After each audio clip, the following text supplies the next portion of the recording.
the awareness part and the social feels part are by far the two things. People talk about how I show up, how that's changed their life, getting greater awareness about how they show up and what that does to people around them, and the social feels, and then the whole awareness part. We start all our meetings with a check-in, a grounding, a journaling, and a check-in. I check in with myself every day. I started meditating, so on. Those are by far the most profound change agents for individuals in this work.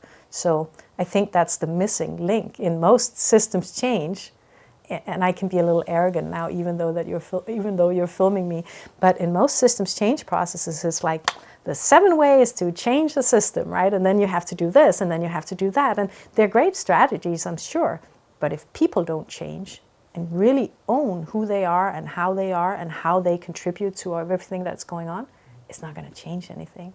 So I had a conversation with the Carnegie Corporation a while ago where they called us and asked, how come that we've been supporting systems change efforts for decades now and we don't actually see change? And I'm like, I have an opinion about this if you want to hear it, and I'm pretty sure that something is different with our people, at least. Something inner change, and that's why it's so interesting with the IDGs, of course, the whole process of cultivating your inner understanding of change and how you're engaging it in a meaningful way, not just as an intellectual exercise, is essential for any change to actually happen. But the challenge is then, how do you do that in a way where it's still connected to the outside world? It's not enough to just meditate. And it's not enough to be good at your mindfulness or to do your loving kindness practices.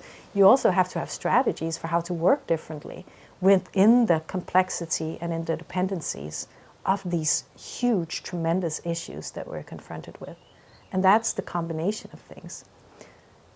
The reason why we call it compassionate systems change is because compassion, for me at least, is the almost rational choice of intentionally wanting to care. The decision that I care. And I can care for other people, even if I don't like them.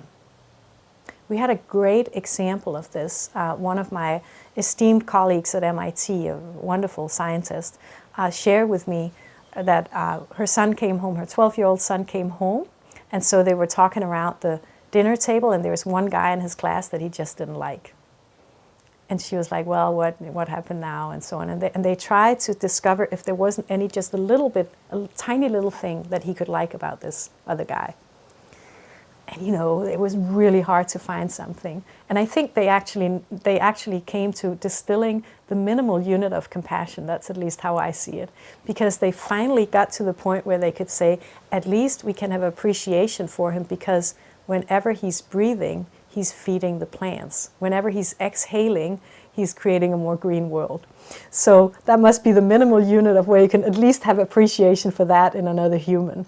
But compassion is the inward capacity to actually hold the paradox of choosing to care even when you're emotionally not there, when you're not liking the person, you think they don't show up right. Think about politicians, for example. I can tell you that there are quite a few politicians acting in the world right now that I wish weren't there. Really.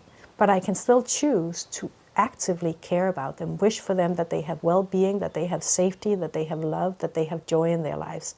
Because that's a premise that I've set for myself. This is how I want to be in the world.